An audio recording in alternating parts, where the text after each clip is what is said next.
Making Locked On Yankees your first listen every day. We're free and available on all platforms. On today's show, the Yankees make a couple of minor moves, and Jameson Taillon talks about a bunch of things, including how he likes his coffee, the New York City Subway, and his ankle injury and how he's rehabbing. All next on Locked On Yankees.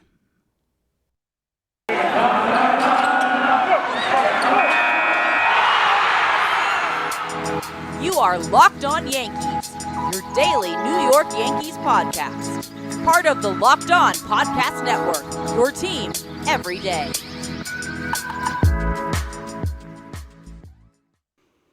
Hello, everyone. I'm Stacey Gotsoulias, joined by my co-host Abby Mastracco, and welcome to Locked On Yankees. It's a Friday night edition of Locked On Yankees. It's been a week.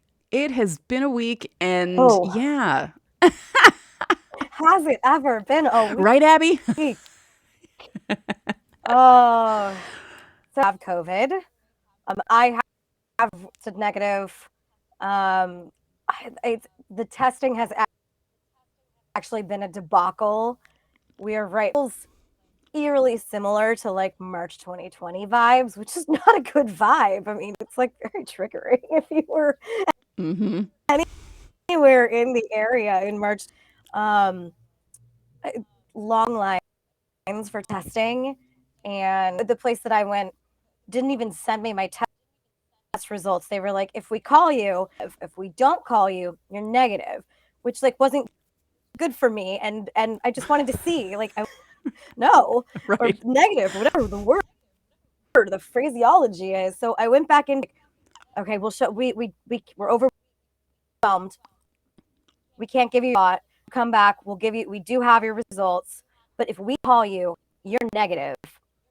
And I took an at-home test that a friend gave me, which also said it was negative. I think I'm negative, but it's just I live with two people who are positive, so we're texting each other when we're using the kid bathroom, and like one of my roommates even like she was like, you know, I just won't mask in the shower. Like they're being very cognizant of it on my account, which I very much appreciate. Right. But like, I feel like we're all wound up tight right now because of this.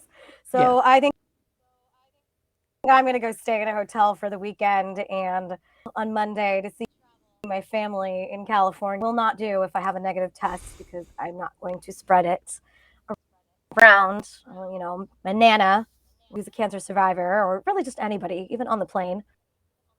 Right. I don't want anybody else getting sick on my account. Right. So everyone wear their masks, and is below New York City again. It really has. Ooh. Yeah, the numbers are crazy. Yeah.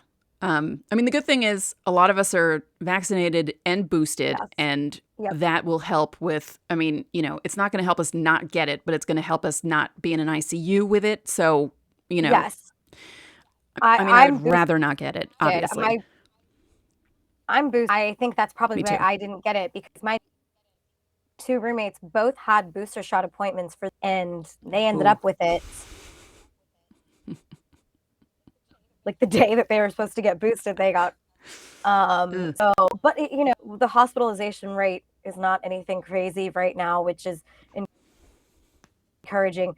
Neither of my roommates even sick.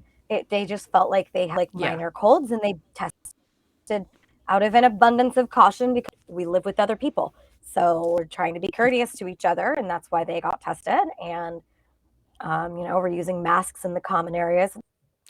Luckily, it's like we do have a patio, doing work on the patio the last couple of days. Like I took my space heater out onto the patio because it's really warm anyway. So I've been working. I was going to say climate change is helping with that, huh? A little bit, yeah. I took my space heater out onto our balcony, and like in the summer, we have a grill, and for lunch, I did grill some chicken today because I was like, I'm out here.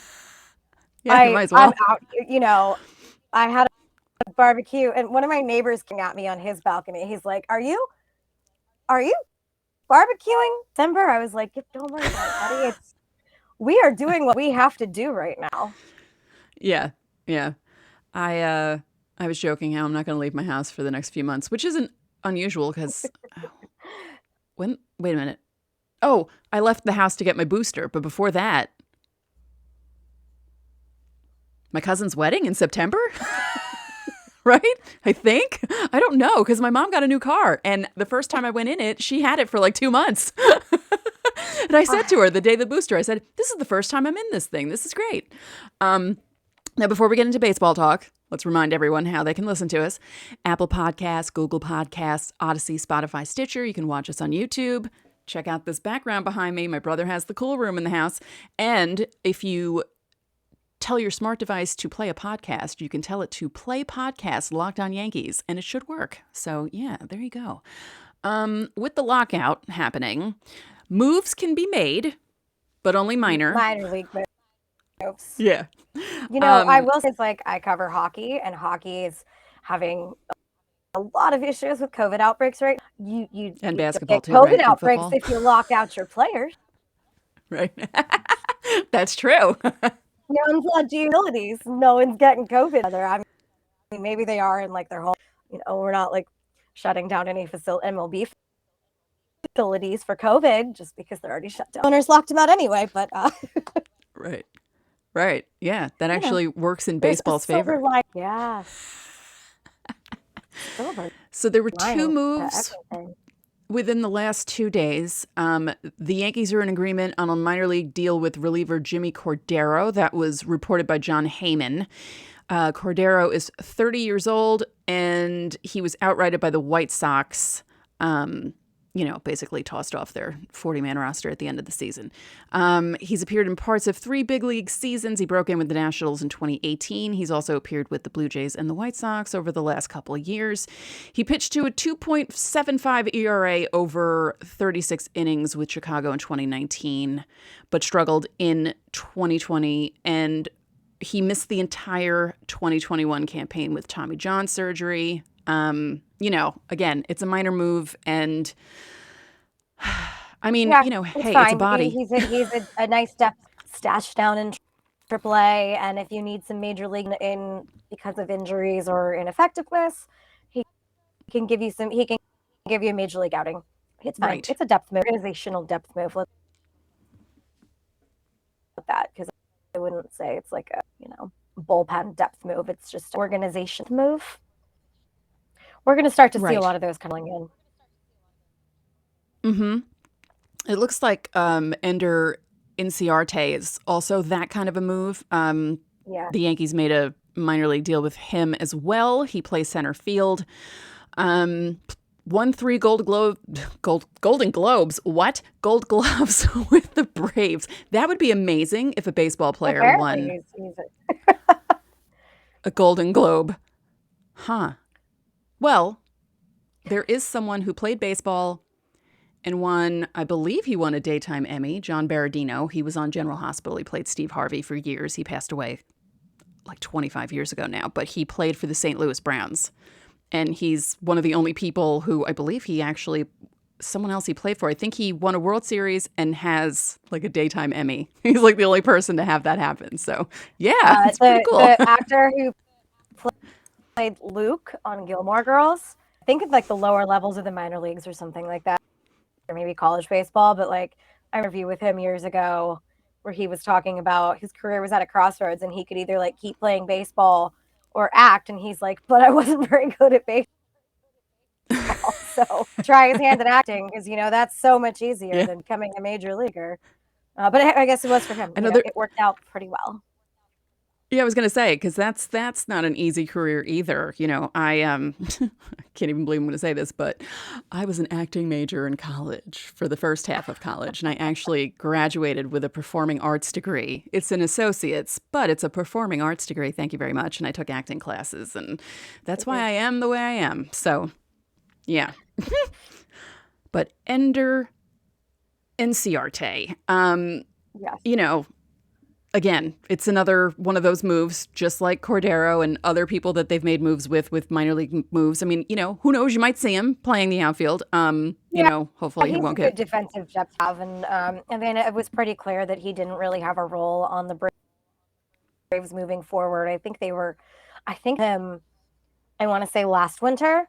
It just, they remade their entire outfield after Acuna went down, and he still didn't have writing sort of on the wall. And it's a low risk move. He might still have something good left. A good defender. He runs the bases well. It's a good it's a good move, good depth move. It's a good kind of have around. Yeah, I see nothing wrong with it. And again, we never know how the Yankees are going to be, how people are going to, if they're going to last the season, if they're, going to go on the IL for 40 days or whatever the hell it is. So it's always good to have that extra protection there. Can't think of a good segue for this. So it's the holiday season. And, if you're recovering from an injury, eat a Built Bar, honestly, because they're full of protein. They taste good, and it'll make you think like you're, eating a candy bar, but you're not, because it's really good for you. They're delicious and healthy, tons of flavors. They give you extra fuel if you need it. And people are so passionate about their favorite flavors that, they'll fight for them. Like I say all the time, mint brownie, don't come near my mint brownie. If you want to take a coconut away from me, that's fine, even though I like them. But mint brownie, no, you can't touch them. You can dip your Built Bar into hot cocoa. I haven't tried that yet, but I'm really tempted to. And if you like marshmallowy treats, they have Built Bar Puffs. I've tried those. Really, really good. So if you want to try any of Built Bar's delicious protein bars or protein puffs, go to Built.com, use promo code LOCKED15, and you'll get 15% off your order. It's a pretty good deal. And they have new flavors coming out all the time, so check out BuiltBar.com. Thanks again for making Locked On Yankees your first listen. We're free and available on all platforms. The first thing that I saw about this Jameson Taillon article in The Athletic was I didn't see the original tweet from Lindsey Adler advertising it, as we do as writers, we put our stuff out. I saw a comment about what he said about the Subway, and I thought it was so funny because I'm just wondering, as an outsider, what was it like for you when you first got here and saw the subway system? Because it has to be intimidating to people who don't live here, because it's kind of insane compared to other cities. Yes. Yeah. So before I left LA, they had expanded the metro and a few blocks away from my apartment, which I was taking to downtown LA when I covered the Kings. And that was very convenient. And I was like, I'm prepared to move to New York now. Oh, no, I was not prepared.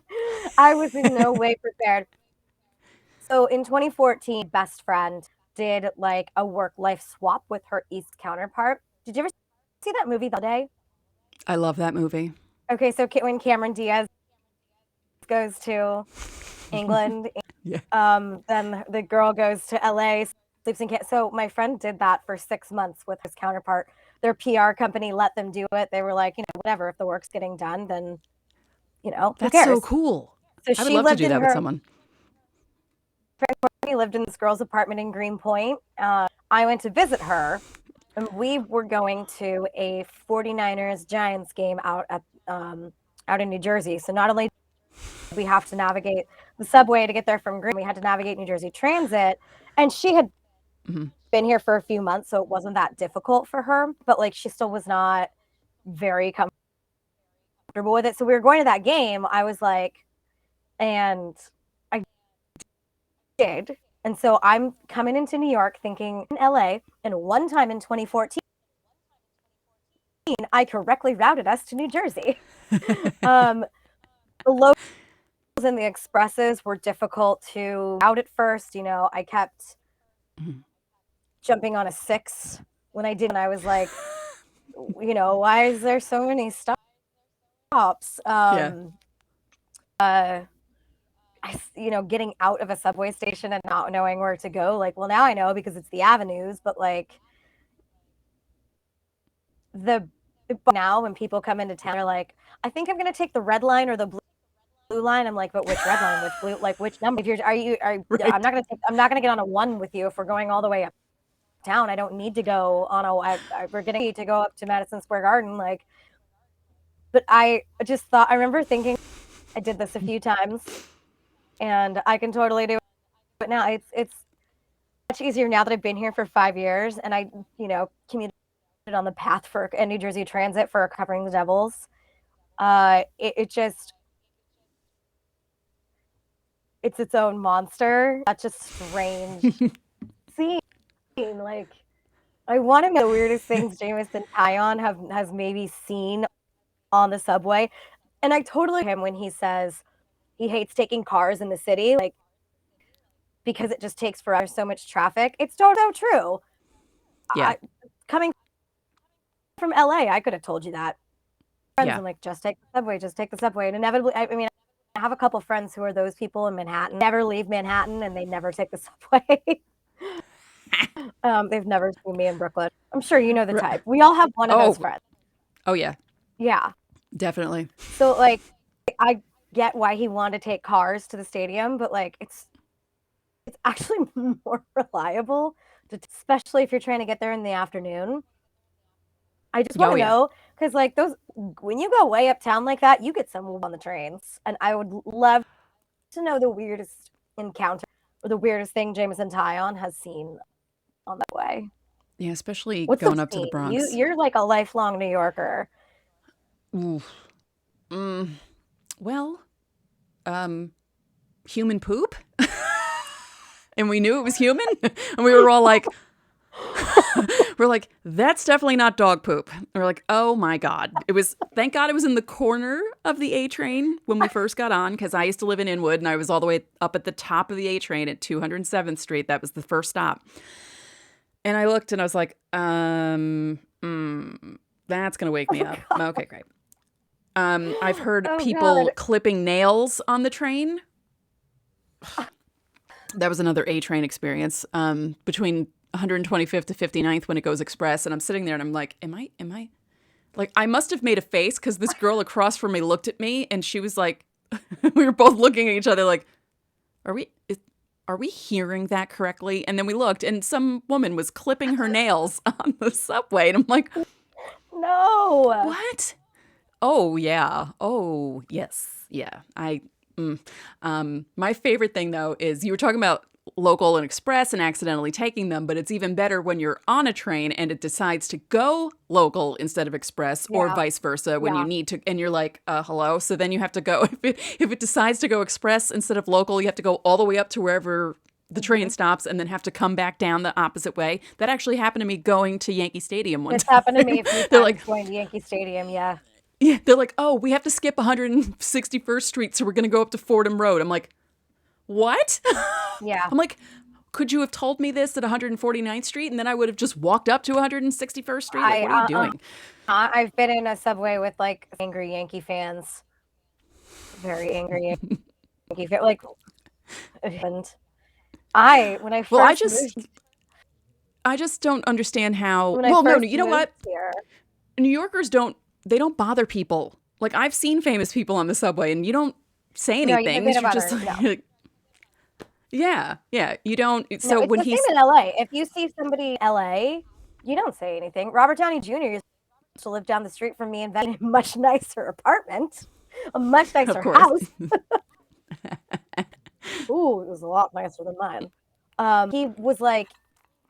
He's actually, like, very involved with Venice Beach, like city council and stuff like that. I'd see him all the time at this bar, the Brig, and you just, like, kind of let him sit in the corner. It's like a dark bar anyway. Like why bother him? You know, like, it's same in New York. Like, you don't. I don't know. We're so unfazed by those things. Have you seen any famous people on the subway? Yeah. Not overly famous, but I did see Caroline from 16 Candles, the blonde girl. Although she's a redhead now, and she's a real estate agent. She was on the C train. Because when I would come down from Inwood, if I was early for work, I would at 125th Street sometimes just switch to the local, and just because I'm like, I'm not getting to work too early, so I would switch trains. And she got on at like maybe 81st Street, and I like looked and I was like. And I didn't say anything, but I was just thinking in my head, I'm like, oh my God, it's Caroline from 16 Candles. This is so cool. I saw Richard Kind on the M5 bus one time I was going up to my therapist's office, and I looked and I'm like, oh my God. I'm like, he's taking a bus. That's so cool. Like, the subway's one thing, but if you see a person who's been on TV on a bus, yeah, it's a little almost disconcerting. They wouldn't do that in LA. Yeah. But I like that Taillon was like, no more. I'm not doing this car nonsense. Just tell me what the subway system, tell me how to use the subway system and I'll get used to it. And he did. It's so much more convenient. It's green, you're saving the environment. I drove in LA, obviously. I mean, I'm from California, but so I moving out here, I got rid of my car. I didn't even get rid of it right away. I kept it at my parents' house because I was like, I've had a car for half my life. I just couldn't quite give it up. And then I eventually had to sell it because it was like, I'm not taking it out here. It's fine. But I spent so much time sitting in my car in traffic in Southern California. And if they made public transportation more accessible there, more people would use it.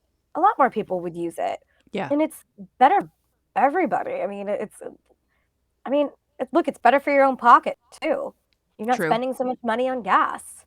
You're helping save although California is going to go to zero emissions vehicles, but it's going to take years before they can fully enact, everyone has gone to zero. I don't think anybody's ever going to go to zero emission. They're only going to start selling them. And I think in a couple of years, something like that. And I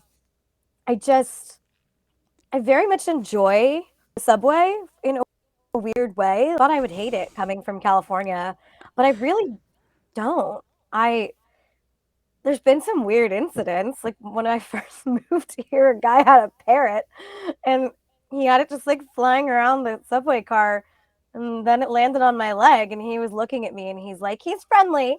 Your bird Don't worry. I don't care. I don't want your bird on my leg. I know. What if it poops? Yeah, but I think it has talons and this bird's just this parrot's looking at me. I had just moved here. I don't like birds to begin with. Right. And that was one of the worst ones. It's different when it's on somebody else, but it landed on my leg.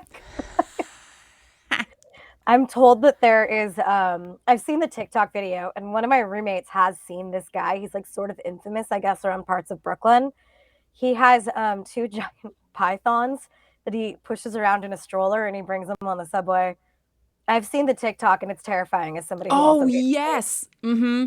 My roommate's seen him a few times. Him and his friends are like, yeah, no, we see that guy all the time. I'm like, I'm taking the same subway as you are and I don't want to see him. No, I showed that TikTok to my brother and he literally, his face was like, and if you're just listening to the podcast, I bulged my eyes out because my brother could not believe what he was seeing. Because you do expect to see weird things on the subway, but not snakes on a train. Not just a giant yellow python got out of the stroller. Also, why is it in the stroller? Yeah, I would have. A baby stroller. Yeah, no, no, I would have flipped out because Stacy doesn't do snakes. No. I'd take the bird over the snake any day. Oh yeah, definitely. See, I can't even segue into this either. Are we going to bet on snakes taking over the subway? We're going to slither into this next one. Yeah, we'll slither into this next one. So BetOnline has you covered all season with more props, odds, and lines than ever before as football season continues its march to the playoffs, with some games being canceled because of COVID or at least pushed back. BetOnline remains your number one spot for all the sports action this season. Head to their new updated desktop or mobile website to sign up today and receive your 50% welcome bonus on your first deposit. Just use our promo code LOCKEDON to receive that bonus. From basketball, football, NHL, boxing, and UFC, right to your favorite Vegas casino games, don't wait to take advantage of all the amazing offers available for the 2021 season. BetOnline is the fastest and easiest way to bet on all your favorite sports. BetOnline, where the game starts. So Jameson Taillon not only takes the subway now, like a true New Yorker, he's still rehabbing from his ankle injury, which he stated is a very rare injury for a pitcher. Now, I'm hoping he meant it's rare for a pitcher because usually pitchers injure their arms and not their ankles, and not that it's so rare because he did something so screwed up to his foot that... Well, they're not exactly using their lower halves in the same way that... outfielders and fielders or anybody who's taken some reps at the plate. I think what he meant was it's rare for a pitcher, and this was discussed too when the Yankees were doing some exit interviews, and Brian Cashman met with the media. When was that? The end of October. Towards the end, I'm trying to think. I was in Philly working on a story, and that was the end of October. So it's not as bad as an elbow injury for a pitcher. Like True. It could be worse. I think that Taillon, I liked that. I liked the addition of him last year, and he really kept the Yankees in some important games. And he talked about that game, a really bad game in Anaheim that he had with Lindsey. And I read that, and I was there working on a Shohei Ohtani story, and I thought like that's sort of of the outings I had seen for him, he'd been very solid. Yes. This was a little bit uncharacteristic. That was a little bit uncharacteristic for him. And then I saw his next one in New York, and he was pretty solid again. I would say that he wasn't the flashiest pitcher. We know he's not an ace. Right. But in terms of what are some I was trying to think about this today. Who are some low risk, possibly high reward signings similar, like in the Taillon category that the Yankees could possibly go after for some pitching help. Right. If the owners ever unlock those doors. Right. Because he doesn't cost a lot. He's kind of a workhorse, and you can give him some innings. The injury history, yeah. I mean, honestly, show me a pitcher that doesn't have an injury history at this point. Right. There's not a lot of pitchers out there that didn't have Tommy John. So I was trying to think of maybe some pitchers that could be in his category. Maybe we'll discuss that on another episode because we got. Is it because pitchers are throwing harder, or is it because they're being asked to throw different types of pitches? Like, I wonder how that. So soft tissue injuries tend to be overuse injuries, right? Mm.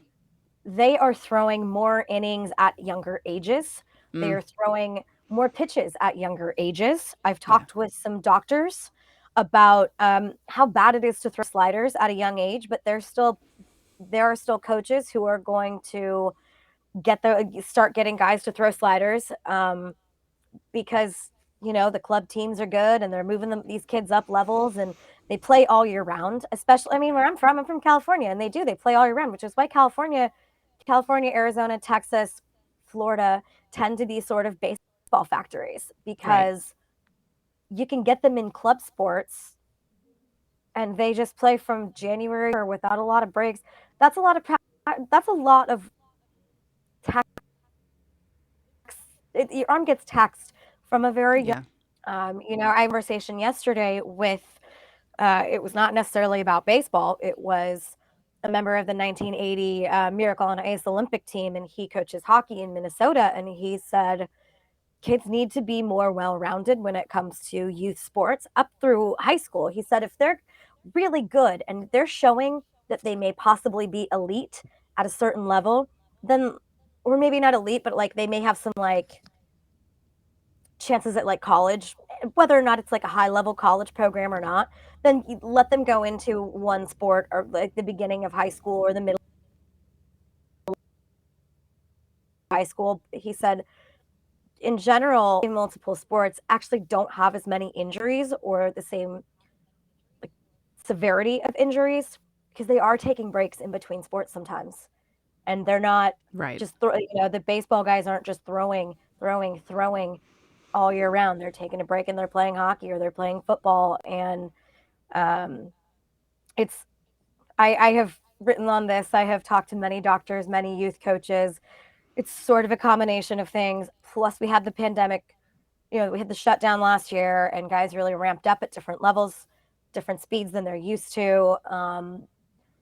It was just sort of a perfect storm that led to a lot of injuries, increase in injuries this year. And we're not going to stop seeing the overuse injuries go away. It's a question of how best can we try and prevent them and manage them, which is sort of the age-old question in baseball. Teams have sort of been trying and failing at that for years. And it kind of starts at the youth level. I'm always shocked by the guys that are able to come back from 2 Tommy John surgeries because I've said this before. I read Jeff Passan's book, and I didn't realize what went into Tommy John surgery until I read the book and what they need to do, and how there's really not that much room there for you for them to do what they need to do. It's a fascinating surgery. It really is. Like the fact that they came up with this solution, like it's just, I'm fascinated by all that stuff, like the medical process and people being smart enough to come up with their own way of performing a surgery, and then other doctors being like, oh yeah, and then it becomes a phenomenon kind of thing. I've had my lazy eye operated on 3 different times. 9 months old, 9 years old, 26 years old. The 26-year-old surgery lasted, I would say, a good 15 years. But then, looking on my laptop all the time and, my eye was just like, nope, it's not as bad as it was. And my doctor at that time was Renee Richards, who was very famous for being a trans woman in the 70s who played tennis and then went into eye doctors. She became an ophthalmologist, and she pioneered the surgery for the lazy eye, mostly on children. Wow. But I went into her office anyway at 26 years old because my coworker recommended her. They played golf together. And she did the surgery completely different than the surgeon who did my surgery when I was 9, because my eye was going lazy within 2 years after that second surgery that I had.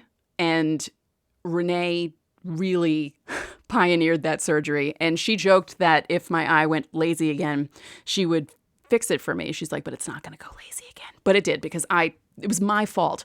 But Renee is retired. She's like 84 now. And she was, but she probably has proteges somewhere that I'm going to have to be like, hi, I'm one of Renee's old patients. Can you do my eye again? But I just find it so fascinating that these doctors come up with these surgeries and different rehabs and this and that. I'm trying to think of. I can tell you all about that. I had my shoulder operated on when I was in college, and it's a surgery that a lot of baseball guys have, and it's really helped me actually in my reporting understand when players of any position, or even a lot of the hockey guys I deal with have had shoulder surgeries, and Michael Conforto and I actually had a long talk about shoulder surgery and rehab after his, because he wasn't exactly sure like the function that his capsule served, and I was right there with him. I was like, yeah, I didn't even know I had a capsule until they told me they removed it.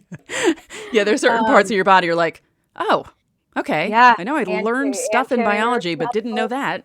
Posterior capsule. And it's really helped me in my reporting understand like some of their rehab timelines. However, I throw like a girl, so I don't know how any of these guys come back from the same surgery that I had and throw 100 miles an hour. Yeah. I would play pickup beach volleyball when I lived in Southern California, and I was very careful to not. I was sort of the one exception to the rule, because like the games down there get very competitive. I wouldn't serve overhand because I was afraid of like re-injuring. I did re-injure my shoulder playing volleyball a few years after college. Not in that pickup league, and I was working for the volleyball team at a college in Baltimore, and I shouldn't have done it. I jumped for a ball with too much force, retore my labrum. So when I played volleyball in LA, I was pretty conscious of I was the only one that they let serve underhand, and I just I have built up a lot more strength, but it's still I can still feel like, maybe it's because there's a lot of metal in there. It just feels different. Like it gets tired easily. If I have a purse on my right shoulder for too long, I'll switch it to my left because it feels like it's getting tired. Yeah. In college, I was such a big note taker because I just retain information better if I write it down. And if I had my laptop out in front of me, I'd just be messing around on looking at Facebook in college. I don't know a password anymore, but I know how different and how my shoulder feels. I don't know how they go out there and they just continue to pitch after a surgery like that. It feels so much different. And I had that surgery in I was 21 and I'm 35 now. So I really, I don't know how baseball players do it. Although they do say that the shoulder is the kiss of death for pitchers, not the elbow, the shoulder. Right. Yeah, the shoulder's the bad one. Yeah. Yeah.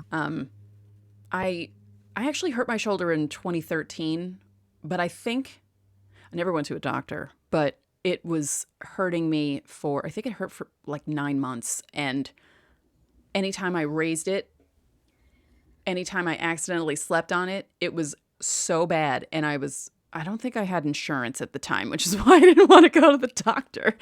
And then it went away after 9 months. But I mean, I would put my arm up. I went to shoot a basketball with my guy friends. We went up to my college for like a mini reunion and they were shooting around. I was like, oh, I'm going to shoot. The pain was so bad that I grayed out after I tried to shoot the ball. And they were like, are you okay? I almost fell over. They're like, are you okay? I'm like, yeah, I'm fine.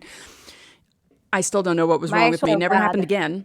I don't have, yeah, I mean, oof. But yeah, when you think about that though, I would be terrified to come back from a shoulder surgery. I had to say that slowly because you can never say that right.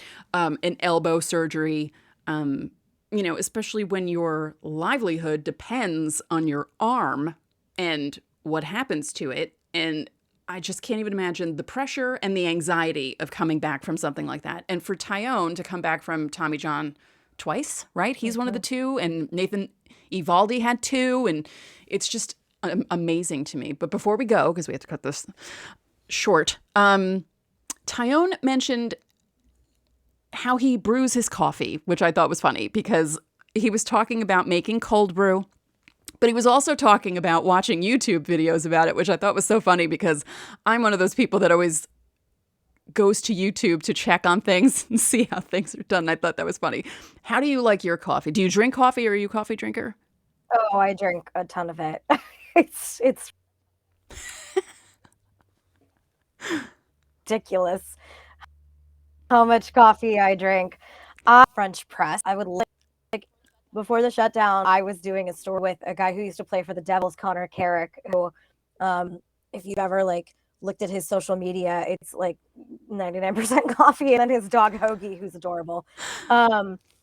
He is very serious about his coffee, and we were doing a story on him and his coffee, and he was just absolutely raving about the Chemex. And I was at a hotel that had a Chemex in the in the coffee shop. Where was I? Toronto. They had a coffee shop in the lobby, and I had told the guy I ended up at the team hotel, which I rarely do. I hate ending up at the team hotel, but I was that time.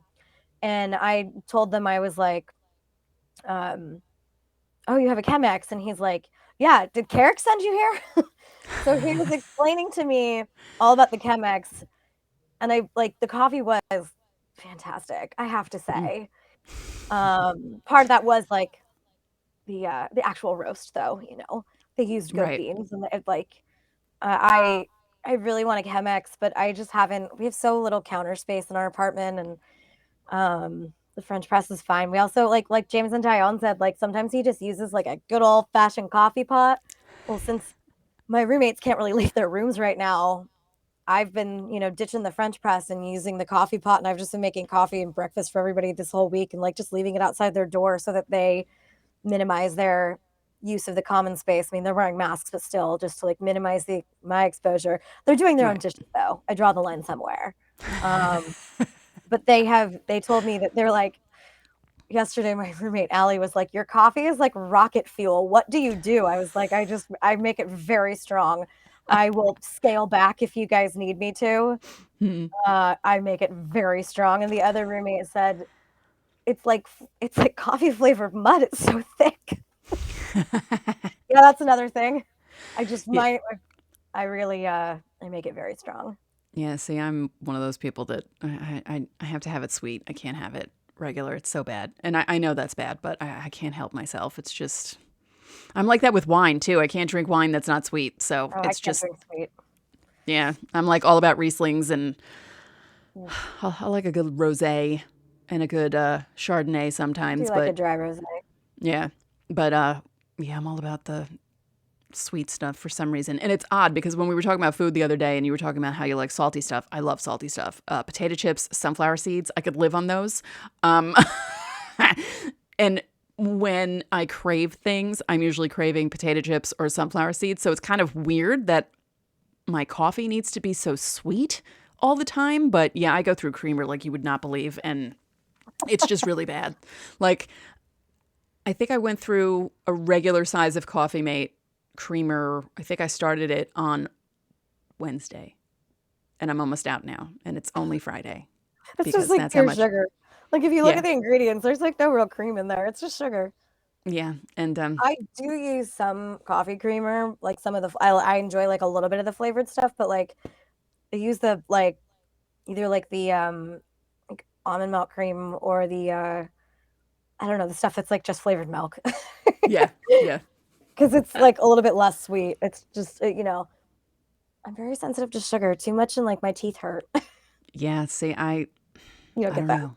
I don't. But that's the only thing I like that's sweet, really. Like, I'm not a big cake person. I'm not a big cookie person, you know? So I think it kind of balances out a little bit, but yeah. But let's see. Is there anything else? No, I don't think there is. But I Going would on in baseball right now. Yeah, like I would love to be able to get Taillon on here to talk to us about being on the subway, and if he's seen anything or really strange. Just any player. Yeah. Any New York player. If you'd like to talk to us about some strange things that you have seen on the New York City subway. Yeah, like especially coming back from games, because if you're taking them at, if you're taking the subway at like 11:30 at night, you're guaranteed to see some weird stuff on the New York City subway. I saw Terry Collins on the 7 one time at like 11:30 at night when I was covering the Mets. Nice. And it was I used to try and see if I could see people, but I was always going the opposite way when I was living in Inwood, because I would take the 4 up to Fordham and then take a bus over because it was just easier for me to get to Manhattan that way. So I would never see anyone. It would always be a big bummer. It was after a particularly bad game. I looked over and saw Terry, and he was in the same subway car, and we just sort of nodded. And, then enough, like, it was a pretty empty car too. And I was like, new on the beat, and I'm like, what do I do? Is this my opportunity for like a one-on-one? And he actually moved over and he was like, hey, how's it going? And we made some small talk, and I forget who it was that blew up on the mound that night, and he was like, boy, wasn't that bad, and which is a lot more candid than when he in his post-game press conference he was like, he had a bad night, he just didn't have the fastball working for him. And then candid Terry's like, oh boy, that was bad. But he got off at the next stop. It was like we were cordial, and like for the most part I try and like give outside of like working time, I try and like give them their space. Yes, I'm a reporter, so I'm gonna need to text them for information, and some of them we've developed like friendships and stuff, but it was just such a bad game that night. I didn't know how to approach Terry on the subway. And I didn't even immediately realize it was him because I was used to seeing him wearing a uniform. Right.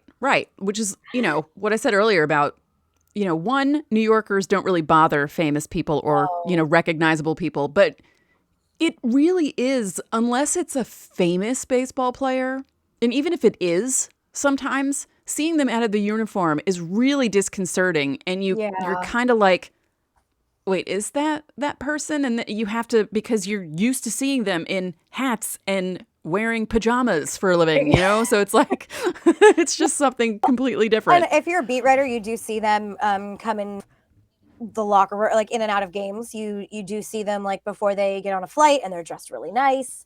Or you see them, I've seen guys out a lot at restaurants in certain cities because you tend to stay by the ballpark, and I see them out a little bit on the road. Yeah. But there are always certain people who, without a hat, I do not recognize. Yeah. I saw Mike Scioscia at an Anaheim Ducks game wearing a Philadelphia Flyers jersey years ago. And I was out on the concourse just like saying hello to some friends before the game because I was covering that game. So I was going back up into the press box, and Mike Scioscia turned around. He was like just getting concessions like everybody else. And he turned around and he's wearing a Flyers jersey, and somebody just booed him because he was wearing a Flyers jersey. And then I heard somebody in the back, like behind me, be like, "Stop it. You can't boo Mike Scioscia. That's Mike Scioscia." That's so funny.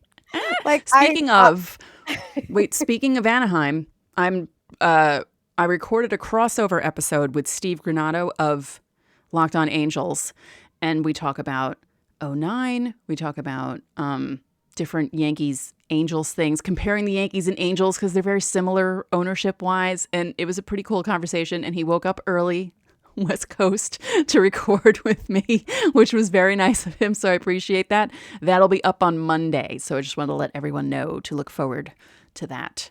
Because you mentioned Anaheim. I was like, oh, there's a segue. That actually worked. I've worked with Steve a little bit when I was in California, and I can vouch for him. He is very knowledgeable with the Angels and also just a really nice guy. He really is. He is. It was a fun conversation, and maybe we can get him on, 3 of us.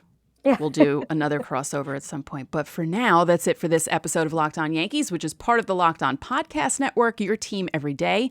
I'd like to remind you that you can listen to the show in Apple Podcasts, Google Podcasts, Odyssey, Spotify, Stitcher, or anywhere else you get your podcasts. You can watch and subscribe to us on YouTube. And when you get into your car, you can tell your smart device to play podcast Locked On Bets. Make your second listen of the day Locked On Bets, your daily one-stop shop for all your gambling needs. Locked On Bets is hosted by your boy Q with expert analysis and insight from Lee Sterling. One more thing, if you could be so kind, please rate the podcast and spread the word about this podcast to your fellow Yankee fans. We'd really appreciate it. Enjoy your weekend, and we will talk to you soon.